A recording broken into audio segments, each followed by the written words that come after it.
მშვიდობისა რადიო მედიის დღის არხის ფორმატში განვაგრძობთ მუშაობას და ჩვენ ახლა სტუდიაში საპარლამენტო პოლიტიკური ჯგუფის ხალხის ზალის თავმჯდომარეს ბატონ დიმიტრი ხუნდაძეს მასწავლებლობ. გამარჯობა. გამარჯობათ, მოგესალმებით, მიესალმებით ჩვენს რადიო მსმენელებსაც და მინდა ამაღლების დღესწაული მინდა მოგილოცოთ. დიდი მადლობა ჩვენს უერთდებით მილოცვას. ბატონ დიმიტრი, დღევანდელი დღე პოლიტიკური შეფასებებისა თუ აქტივობის კუთხით მით უმეტეს ევროპულ პლატფორმაზე ალბათ დიალოგის პოლიტიკური განმარტებების შეფასებების მიზეზი ხდება უნგრეთში ბუდაპეშტში მიმდინარე ის კონფერენცია, რომელიც ლიბერალური დემოკრატიული ფასეულობებისგან სრულიად განსხვავებული ღირებულებების პოლიტიკურ ძალებს აერთიანებს და ამ გაერთიანებისადმი სოლიდარობა ამერიკის შეერთებული შტატების პრეზიდენტმაც იგივე ვიდეოს მიმართვის ფორმატში დააფიქსირა. სანამ შიდა პოლიტიკურ პროცესებზე ვისაუბრებთ, საინტერესოა თქვენი შეფასება ამ მნიშვნელოვანი ფორუმის შესახებ, იმიტომ რომ ვფიქრობ აქ არაერთი გზავნილი გაკეთდა საქართველოს პრემიერის გარდა იქ ბევრი პოლიტიკოსი გამოვიდა, მინიმუმ ბატონი ორბანის განცხადებები, რომელიც საგულისხმოა, საინტერესოა და ევროპულ პლატფორმაზე მსგავსი განცხადებების ღირებულებასა და მნიშვნელობაზე თუ შეიძლება თქვენი შეფასება მოვისმინოთ. კი ბატონო, სრულად გეთანხმებით, რომ შიდა პოლიტიკურ პროცესებზე მეტად საინტერესოდ ვითარდება საერთაშორისო ასპარეზზე შეფასებები, პოლიტიკური განცხადებები და მით უმეტეს როცა ის ეხება საქართველოს აქ შიდა პოლიტიკურ ველზე ოპოზიცია ყოველთვის ცდილობს, რომ წინ წამოწიოს ის ნეგატიური ერთეული განცხადებები, რომელიც პრაქტიკულად არის დაკვეთილი და ასეთი შემოტევები უკვე არ არის უცხო საქართველოსათვის, მაგრამ უფრო მაღალ პლატფორმაზე პრაქტიკულად მხარდამჭერი განცხადებები ერთი მეორეს მიყვა და ფიქრობ, რომ საინტერესოდ ვითარდება ბოლოდროინდელი პოლიტიკური პროცესები. მართალია ჩვენ საერთოდ სარისკო ველი პრაქტიკულად გავიარეთ, მაგრამ ხიფათი არსად არ წასულა, მაგრამ ვფიქრობ, რომ პოზიტიური მომავლის იმედი უკვე გაჩნდა და ჩვენ ასეც გქონდა წინასწარ დაგეგმილიც, პროგნოზირებულიც, რომ სიმართლე რა თქმა უნდა, სიმართლეს ვერავინ შეაჩერებს. ამერიკაში ბოლოდროინდელმა საპრეზიდენტო არჩევნებმა ტრამპის გამარჯვების შემდეგ რა თქმა უნდა ამის იმედი კიდევ უფრო მეტად გააჩინა, მაგრამ ყველა ვხედავთ, რომ პოლიტიკური ბრძოლები და არა მხოლოდ პოლიტიკური ბრძოლები მიმდინარეობს არა მხოლოდ საქართველოს მიმართებაში, არა მხოლოდ ჩვენს რეგიონში, არამედ ის მიმდინარეობს ევროპაშიც, ბრიუსელშიც, ის მიმდინარეობს თავად ამერიკაშიც და ეს თავად ამერიკის ახალმა პრეზიდენტმა დაადასტურა, რომ მას უწევს ბრძოლა Deep State-თან და ჩვენ ეს უკვე არა მხოლოდ განცხადებებში, არამედ ღიადაც რამოდენიმეჯერ ვიხილეთ. უკვე არაერთი ქვეყანა ადასტურებს და მათ შორის ამერიკის შეერთებული შტატები, რომ სხვა ქვეყნების შიდა პოლიტიკური პროცესები იმართებოდა იმ საერთაშორისო ორგანიზაციების მხრიდან, რომლის იმიჯი იმდენად იყო შეფუთული, ის თითქოს ეს იყო რაღაც ჰუმანიტარული ორგანიზაციები და მხოლოდ დახმარებით იყვნენ დაკავებული, არადა ისინი ხშირად დაკავებული იყვნენ სწორედ სხვა ქვეყნებში რევოლუციური პროცესების შექმნით, მაიდანიზაციით,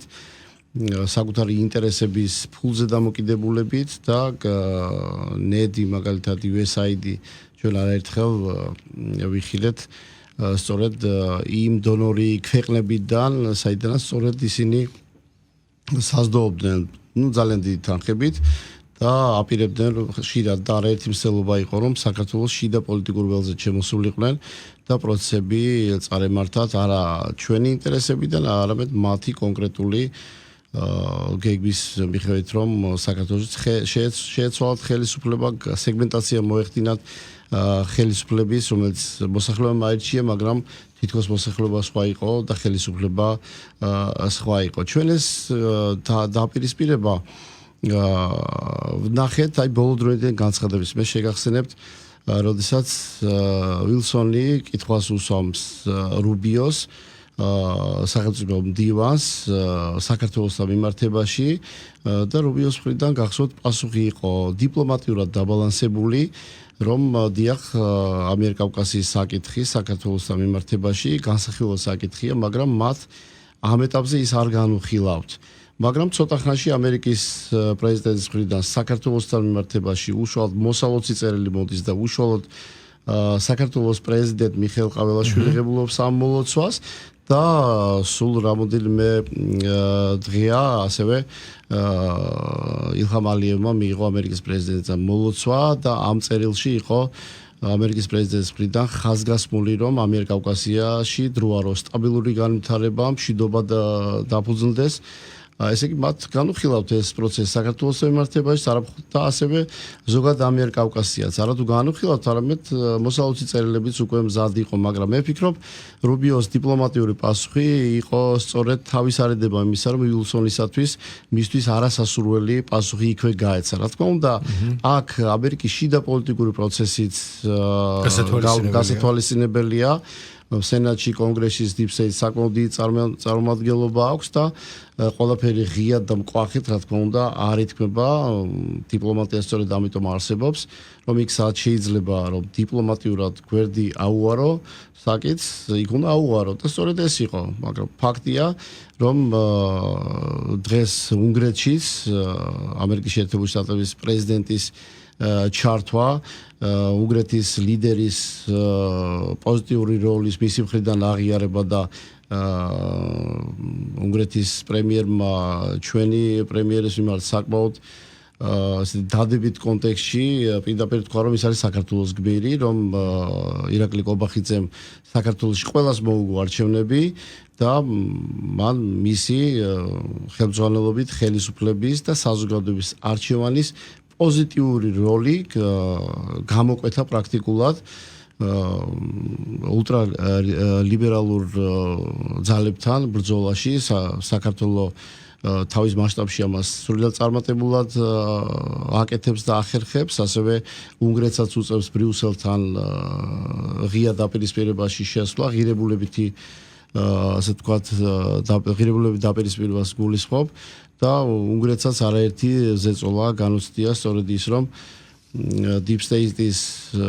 ქვედანაყოფები არიან ბრიუსელში საკმაოდ კარგად წარმოდგენილი, ისინი ცდილობენ რომ საქართველოშიც დააფუძნოს მათი წარმატებული წარმომადგენლობები, მაგრამ ის არ გამოდის და სწორედ ამაშია ის, რომ საქართველოს ხელისუფლება რომ დგას მყარად, ის რომ საქართველოს ხელისუფლებას თავად საზოგადოება იცავს და ამ ერთობლივად არის ფარი შექმნილი, რომ საქართველოს დაცულია და რომ არ მოხდა ჩვენთან რევოლუციური პროცესების განვითარება, რაც საოცრად მოყვებოდა ომში ჩართვა და არ დაადგა საქართველოს უკრაინის გზას, რაც ხედავთ რომ იქ პროცესები ძალიან მძიმედ განვითარდა. არის ძალიან ბევრი გარდაცვლილი და დანგრეულია პრაქტიკულად მთელი ქვეყანა და მიუხედავად იმისა, რომ ამერიკის პრეზიდენტი დიდ ასე ვთქვათ ძალას ხმარობს იმისათვის, რომ უკრაინის ომი შეჩერდეს,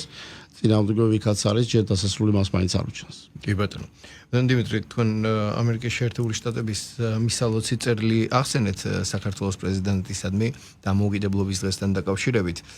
შემდეგ სწორად მიაქციეთ ყურადღება და განმარტეთ ხაზი გაუსვით იმ წერილს, რომელიც ალიევისადმი არის გაგზავნილი და იქ ხაზგასმა ამიერკავკასიასთან თანამშრომლობის ამერიკული ინტერესის შენარჩუნებასთან მიმართებაში. ალბათ საგულისხმოც უნდა იყოს ის წერილი, რომელიც ამერიკის პირმა პრეზიდენტ საქართველოში გამოუგზავნა, რომელშიც საქართველოს მთავრობასთან მშვიდობიანი და ნაყოფიერი ურთიერთობების განმტკიცების სურვილს გამოხატავს და ასევე ურთიერთობების, მათ შორის ეკონომიკური კავშირების გაღრმავებაზეა საუბარი და აღნიშნული ფრაზა სამართლიანი ვაჭრობის ხარდაჭერისა და ორხრივი თანამშრომლობის არეალის გაფართოების გზით ელოდება ის ორ ქვეყანას შორის მომავალ ურთიერთობებს და ლოგიკურად ყველაფერთან ერთად გვილოცავს დამოუკიდებლობის დღეს. ეს მისალოცი წერილი და მისალოცი წერილის არსებობის შესახებ ჩვენ შევიტყვეთ საქართველოს პრეზიდენტის ადმინისტრაციის მხრიდან. და ის იგივე ოპოზიციური ფრთის პოლიტიკოსების მხრიდან ნაკლებად იყო შეფასებისაგანი, ვიდრე ვთქვათ განცხადებები, რომელიც არა ამერიკის პირველ პირს პოლიტიკურს, არამედ სენატორებს ეკუთვნის ხოლმე საქართველოსთან მიმართებაში. ერთის მხრივ გასაგებია ალბათ რატომაც არის ასე, მაგრამ მე ორ კითხვას გავაერთიანებ. ერთის მხრივ ოპოზიციის სამოქმედო როგორ პერსპექტიულ ველს ხედავთ და რა მოლოდინი გაქვთ შიდა პოლიტიკურ პროცესებთან მიმართებაში და მეორეს მხრივ რუბიოც ახსენეთ და მისი ისეთი თქო დიპლომატიური ქცევა აგერ აი ამ განცხადებაში აი ამ ყველაფრის ხაზგასმა შეიძლება მარტივი მშრალი ყოფილიყო გილოცავთ 107 წლის თავია დამოუკიდებლობის და დასრულდებოდა ამით ძალიან მოკლე წერილებით არსებობს ხო დიპლომატიაში მე თუმცა მაგრამ აქ მგონია რომ ეს გზავნილებიც ნიშანდობლივი უნდა იყოს და აი ამ წერილით რა რისი ამოკითხვა შეგვიძლია აქედან ქვეტექსტების კუთხით და მოლოდინი როგორია კიდევ გავმეორდები რომ ამ წერილებში ჩვენს მიმართ და აზერბაიჯანის გაგზავნილ წერილში ამიერკავკასიაზე მისი და ამიერკავკასიის მიმართ მისი დამოკიდებულება და პერსპექტივები და შემოთავაზებები მეტყველებს იმას რომ ამერიკის ახალ ადმინისტრაციას აქვს ნაფიქრი ამიერკავკასიაზე, საქართველოზე, სომხეთზე, აზერბაიჯანზე და სულაც არ არის ისე როგორც ვილსონის მიმართ პასუხში ჩანდა რომ თითქოს ამაზე ჯერ მათ არ უფიქრია და პასუხი არ აქვს. მაგრამ ოპოზიციას რა თქმა უნდა ურჩევნია ვილსონის დასმული კითხვა ვიდრე ტრამპის მკვეთრად ასე ვთქვათ დაფიქსირებული პოზიციები მოლოცვებში ჩვენს მიმართ და აზერბაიჯანის პრეზიდენტის მიმართ. მე ვფიქრობ რომ სწორედ ეს არის იმ იმედის მომცემი რომ პროცესები კიდევ უფრო პოზიტიურად განვითარდება და საქართველოს არამხოლოდ შეინარჩუნებს თავის რეალურ სუვერენიტეტს, რისთვისაც ახლა მიდის ბრძოლა, არამედ ის იქნება სამაგალითო ქვეყანა და ესაც რომ რეალურია, ამან დღეს უგრეთში უკვე გაიჟღერა, რომ საქართველოს და მისი პრემიერ-მინისტრი არის სამაგალითო, ის არის საქართველოში მისი ქმედება, მისი ქცევა არის გმირობის ტოლფასი და ზოგადად ფსევდოლიბერალურ ძალებთან ბრძოლაში საქართველოს არის წინა ხაზზე და ის წარმატებით ახერხებს ამას. ეს არის იმ ბრძოლის ნაწილი, რაც მხოლოდ არც ჩვენი ქვეყნის საზღვრებით შემოისაზღვრება და არც ჩვენი რეგიონის მასშტაბით ვრცელდება. პრაქტიკულად მსოფლიოს ახალი გადანაწილება, ახალი უსაფრთხოების არქიტექტურა ყალიბდება და ხედავთ რომ ამაში არიან დიდი ქვეყნები ჩართული და ამ დიდ ქვეყნებში შიდა ბრძოლებიც აი ამ პროცესების ფორმირების თანმდევი ნაწილია. რა თქმა უნდა ჩვენ გვჭირდება ყურადღება, სიფრთხილე, წინდახედულობა და მხოლოდ ემოციებით პოლიტიკური პროცესების მართვა, რა თქმა უნდა, და არ დაგვაყენებს კარგზაზე და ჩვენ ეს არჩევანი არც გვაქვს. თუ ჩვენ ავყვებით მხოლოდ გარედან შეძახილებს, მაშინ შესაძლოა რეალურად ჩვენ უკრაინის ბედი გავიზიაროთ. უკრაინა ხო პრაქტიკულად გახდა სხვათა ბრძოლის ველი, ტატამი, სადაც სხვადასხვა ძალები ერთმანეთს ეჭიდებიან და საკუთარ ურთიერთობას არკვევენ. და უკრაინამ ამ ურთიერთობის გასარკვევად პრაქტიკულად საკუთარი ტერიტორია ათხოვა მათ. და შედეგიც შესაბამისად არის მძიმე. ეს არ გავაკეთეთ ჩვენ და რა თქმა უნდა ჩვენს მიმართად ზეწოლები იყო, არის და იქნება კიდეც, მაგრამ ვფიქრობ რომ ეს თავშივე წავლიჩნე რომ სასიცოცხლო სარისკო ქმედებები ეხლა უკან არის მოტოვებული, მაგრამ ეს რისკები არსად არ წასულა, ისე რომ კიდევ მართებს წინდახედულობას, გონიერებას და სწორი პოლიტიკის წარმოებას. კი ბატონო. საინტერესო არის ის პროცესები, რომელსაც ახლა ვაკვირდებით, ერთის მხრივ ოპოზიცია, რომელიც ისევ ბოლო არჩევნების შედეგების აუღიარებლობაზე მიანიშნებს, ამ ყველაფრის ფონზე საგამოძიებო კომისიის არაღიარებას ხდება, ჩვენ ნახეთ ამ ყველაფრის სამართლებრივი შედეგი და როგორც ჩანს ეს პროცესი კიდევ გაგრძელდება და მეორეს მხრივ იგივე თქვენი პარტია, რომელიც მუდმივად ხაზს უსვამს, რომ ახლოვდება თვითმმართველობის მორიგი არჩევნები და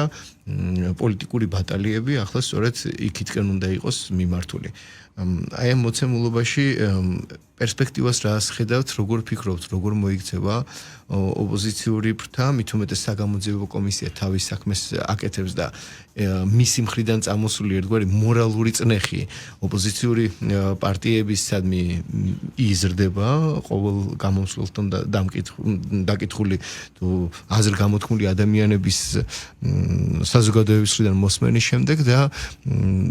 განვითარების პერსპექტივას რას ხედავთ შედეგი რა შეიძლება მივიღოთ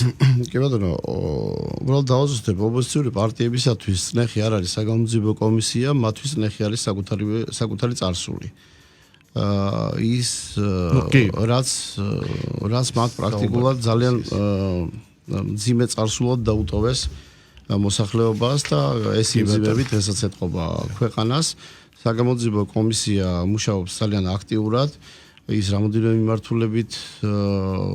ასე ვთქვათ რამდენი მიმართულებაზე უწევს მას მუშაობა იმიტომ რომ სიმძიმეები არ იყო მხოლოდ ერთხაზოვანი აქ იყო წამების ფაქტები იყო მკვლელობის იყო ქონებრივი უფლებების დარღვევის 2008 წლის ომის საკითხი კიდე ცალკე ხაზია 30-მდე შეხვედრა 30-მდე სხდომა გამართა კომისიამ 100-ზე მეტი ადამიანია გამოკითხული და საზოგადოებაც ადვენებს თვალყურს რომ ძალიან მძიმე ფაქტებთან ქონდა ქვეყანასაც და საზოგადოებასაც საქმე მათ ხელში. ეს იყო უმძიმესი წარსული. ამიტომ ამის გამეორება, ამის დაშვება არათუ არ შეიძლება, არამედ ეს შესაძლოა დამუყრებელი აღმოჩნდეს ქვეყნისათვის. ამიტომ ასეთი პოლიტიკური ძალები, რომლებიც მხოლოდ დესტრუქციაზე, მხოლოდ საკუთარი ინტერესებზე და სხვათა დაკვეთებზეა ორიენტირებული, რა თქმა უნდა ის ქვეყნის ასე თქვა მართვის ბერკეტებისგან უნდა იყოს შორს და ასეთი პარტიები, რომელიც მხოლოდ აგენტურული ქსელებით არის და დაკვეთებიც მათი არის მხოლოდ გარედან, ასეთი პარტიები უნდა აიგრძალოს, მაგრამ ეს რომ არ იყოს საარჩევნო შედეგზე ვიღაცისთვის სასპეკულაციო საბოლოო გაწყვეტილებას იქნება არჩევნების შემდეგ, მაგრამ პროცესი რა თქმა უნდა ეს მასშტაბურია და უკვე დაწყებულია. პრინციპში ოპოზიციას არავითარი შანსი არ აქვს, იმიტომ რომ საზოგადოებამ ისინი უკვე კარგად გაიცნო. მან საზოგადოებამ ისინი ნახა კრიტიკულ ვითარებაშიც, როდესაც აბსოლუტო ახალი უსაფრთხოების გადანაწილების პროცესში ისინი არათუ ქვეყნის გვერდით, არამედ ქვეყანას წინ დაუდგნენ. ამიტომ რა თქმა უნდა მათი ნდობა, მათ თვალშიც კი ვისი მხარდაჭერას მათ ჰქონდათ, მათშიც უკვე მათი რეპუტაციული საკითხი არის ძალიან მძიმედ, ისე რომ მათ რა მხარდაჭერას ჰქონდათ, ისიც არ ეკნებათ. ეს არ არის მხოლოდ ჩემი წინასწარმეტყველება და ჩემი ვთქვათ რაღაცა წინასწარი პროგნოზი, ეს ეთყობა თავად ქუჩასაც და ამას ხედავს საზოგადოებაც, რომ ქუჩა კლებადია, ქუჩა მილევადია. მათი მხარდამჭერები არიან მხოლოდ იმ ფულიანი არასამთავრობო სექტორის თავად ამ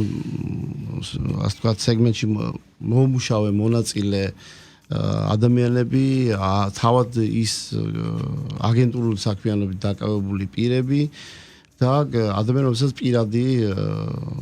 ინტერესი აწუხებს. აი ასე გროვდება დაახლოებით 100, 200, ну შესაძლოა რაღაცა დიდი ზეიმი მათი მხრიდან როცა დაიგეგმება ზეიმი რა თქმა უნდა ბჭყალებში გულისხმობ,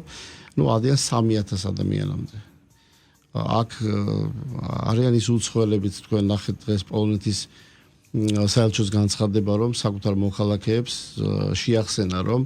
კარგად დაფიქრდნენ მათი მოქალაქეები რომ არ მიიღონ ისეთ პროცესებში მონაწილეობა რაც უკვე დასჯადია ქვეყანაში რა თქმა უნდა აქ იყო აქციებში მონაწილეობაზე ყურადღება გამოხილებული ეს ერთი მხრივ არის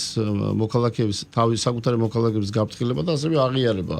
რომ მათი მოქალაქეები პოლიტიკურ პროცესებში ღებულობენ მონაწილეობას ჩვენ გახსოვთ ალბათ ინსტრუქტორების და წინა ხაზზე მონაწილეობა იქ იყო ბრიტანელიც იყო რუსიც იყო უკრაინელიც და სხვადასხვა ქვეყნიდან წარმომადგენლები რა თქმა უნდა ეს გარედანაა დაგეგმილი და გარედან არა მხოლოდ პარლამენტის თავმჯდომარემაც ისაუბრა დღეს ამ თემებზე რა თქმა უნდა აქ ჩვენ ნახეთ არაერთი ტრენინგები რომ რევოლუციური პროცესები ასე ვთქვათ, კარგად წარებართათ, რომ სასურველი შედეგი მიიღოთ, მაგრამ ნუ ყველგან კრახი განიცადეს, რომ მათ არ აქვთ მთავარი, მათ არ აქვთ საზოგადოების მხარდაჭერა. და მათი ქმედებები არის უკვე ნათელი, ღია, კარგად ამოცნობადი და საზოგადოების მხარდაჭერა როცა არ გაქვს, რაც არ უნდა აქ დიდი ფული ჩაიდოს, რაც არ უნდა გარედან დიდი მხარდაჭერა გქონდეს, გარდა მხარდაჭერას კლებადია, რა თქმა უნდა სასურველ შედგენაზე ვერ გახვალ. მათი პოლიტიკური წარსულიც მძიმეა, დღევანდელობაც უკვე ნათელია და ისე რომ საარჩევნოდ არ ვიცი ხა მათ რა პერსპექტივა შეიძლება გქონდეთ. ეს ერთი მხრივ კარგია, როცა ასეთი მძიმე წარსულის და დანაშაულებული პარტიები თანდათან ქრებიან და ხდებიან მილევადი, მაგრამ მეორე მხრივ ცუდია რომ ოპოზიციური ველი არის ახალი აქტორები ნაკლები არის პრაქტიკულად არის ცარიელი. ჩვენ ხალხის ძალამ მნიშვნელოვანი როლი ვითამაშეთ უკანასკნელ პერიოდში, მithumet მას შემდეგ როცა უკრაინაში რუსეთის ინტერვენცია მოხდა და აქტიური მსვლელობა მიდიოდა რომ საქართველოს საომში ყოფილიყო ჩართული, ჩვენ საკუთარ თავზე ავიღეთ წინახაზი იყო ის რომ საზოგადოებისათვის გვეთქვა მეტი სიმართლე, რომ ცრუ შეძახილებით თავად საზოგადოებისათვის არ გაეკეთებინათ მათსავე საწინააღმდეგო ქმედებები, რომ გარედან დაკვეთილი სასურველი შედეგი მათივე ხელით არ გაკეთებულიყო. ეს ძალიან მძიმე იყო, მაგრამ ჩვენ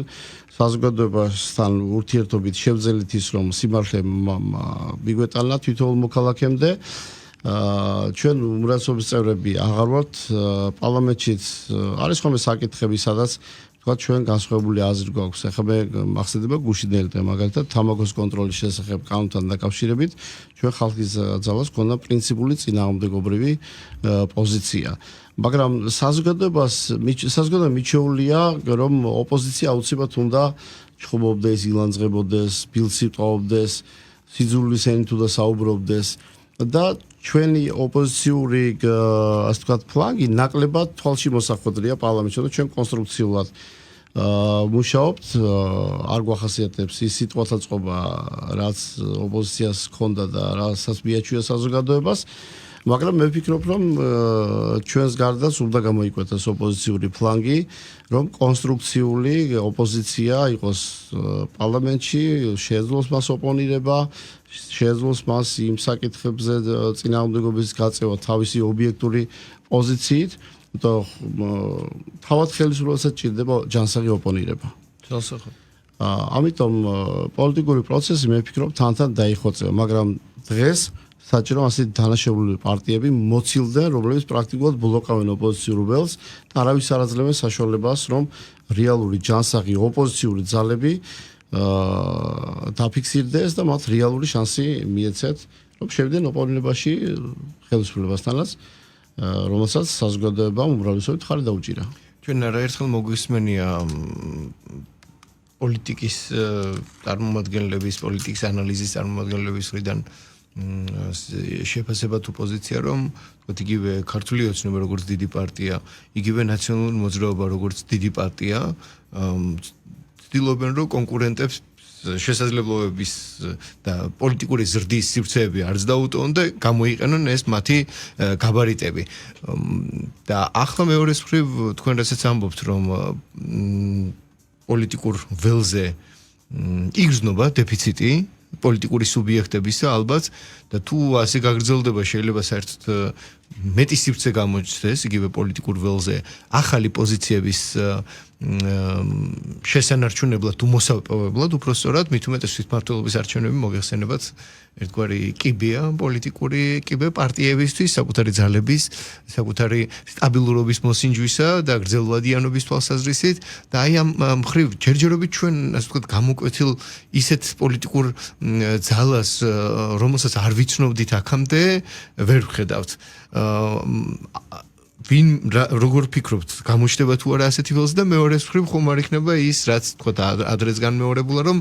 სხვა პარტიებიდან ის პოლიტიკური აქტორები რომლებიც სხვა პარტიას წარმოადგენდნენ ახლა შეცვლიან ასე ვთქვათ მარკეტინგულ ნაწილში ბანერს პოლიტიკური სახელწოდებისას მის ფორმას და სხვანაირად მოელინებიან საზოგადოებას რებრენდირებულნი რომელი უფრო რა თქმა უნდა ეს თვითმმართველობის არჩევნებს მოახლოებულია და რამოდენიმე თვე დარჩა იქნება კარგი საშუალება იმისა რომ პოლიტიკურ ველზე ოპოზიციური ფლანგი კონსტრუქციულმა პოლიტიკურმა ძალებმა დაიკავონ მაგრამ ჯერ ამის თავისუფლება არ აქვს შესაძლო ძალებს, რამე თუ სიმსივნესავით მოდებულია ნაციონალური მოძრაობა და მასთან ასოცირებული პარტიები. ისინი არიან პრაქტიკულად აი როგორც ვერცხლის წყალი ძალიან იოლად ცილდება, იბნევა და ძალიან იოლად ერთდება. და აი ამ პროცესში არიან, თითქოს გაიყოფიან, წარმოქმნიან ახალ პარტიებს, მაგრამ ჩაიხედები კარგად და ლიდერები არიან ისევ ძველი ნაციონალური მოძრაობის წარმომადგენლები. ისე რომ მათგან ეს ვერ უნდა გათავისუფლდეს, რომ ახალი ასე ვთქვათ შესაძლებლობის პარტიები გასცდნენ, რომელსაც არ აქვს მძიმე წარსული, მათ თავისი საარჩევნო პროგრამა წარმოადგენონ, გააცნონ საკუთარი თავის საზოგადოებას, თუნდაც წინააღმდეგობრივი დამოკიდებულებით კონკრეტულ საკითხებთან დაკავშირებით, რაც აქვს მმართველ გუნდს და ხელისუფლებას. მაგრამ კიდევ ერთხელ ვამბობ, ცუდია რომ დღეს ოპოზიციური ველზე არსებული პარტიები დამოკიდებული არიან არა საკუთარ თავზე და საკუთარ გადაწყვეტილებებზე. არამედ იმაზე თუ გარედან რას დაუკვეთავენ მათ. ამიტომ ასეთი აგენტურული სხვაზე დამოკიდებული პარტიები ვერ მოიპოვებენ, ასე ვთქვათ, რეალურად ოპოზიციურ ველზე საკუთარ ადგილს. თუმცა ამ საარჩევნო პროცესში მე ვფიქრობ, რომ ოპოზიციური ფლანგიდან ვიღაც მაინც მიიღებს მონაწილეობას.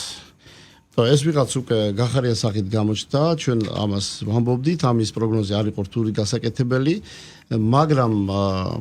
სხვა, ასე ვთქვათ, ნაციონალური მოძრაობა და მასთან ასოცირებული პარტიებიც იქაც ალბათ გაიყოფიან. ვიღაცა შეინარჩუნებს ქუჩას, შეეცდება ყოველ შემთხვევაში შეინარჩუნოს ქუჩა, მაგრამ ვიღაცა რა თქმა უნდა თვითმმართველობის არჩევნებშიც მოსინჯავს საკუთარ ძალებს. ეს მოლოდინი არის და ვფიქრობ, რომ გარედანაც ასეთი დაკვეთა იქნება, რომ გაიყონ და ორივე ფრონტზე ასე ვთქვათ, ფრონტის არც ერთი ნაწილი არ დატოვონ უყურადღებოდ, ანუ მათი ყურადღების გარეშე. შევხედოთ პროცესებს, შევხედოთ. ყოველ შემთხვევაში მმართველ გუნდს აქვს ძალიან დიდი შანსი, პრაქტიკულად უალტერნატივოა, რომ მაღალი შედეგი დააფიქსიროს და სამწუხაროდ ოპოზიციას აქვს მინიმალური შანსი, რომ საკუთარი თავი რაღაც სეგმენტში მაინც ოპოზიციურ ველზე შეინარჩუნოს. გასაგები ამასობაში უკვე ზაფხულის პერიოდიც დადგა, ამას როგორც კლიმატის კუთხით ვგრძნობთ ამ ტემპერატურულ მატებას შიდა პოლიტიკურ პროცესებზეც კიდევ უფრო ალბათ მძაფრად ვიგრძნობ და ყველაფერს შემოდგომას ვიხილავთ უკვე შედეგების სახით. მადლობა სტუმრობისთვის. მადლობა თქვენ. რადიო იმედის სტუდიაში ბატონ დიმიტრი ხუნდაძე, საპარლამენტო პოლიტიკური ჯგუფის თავმჯდომარეს, სახელწოდებით ხალხის ძალა, მას პინძლობდით. ჩვენი მასთან დიალოგი რადიო იმედის Facebook გვერდზე აიჭირდება. ნახვამდის.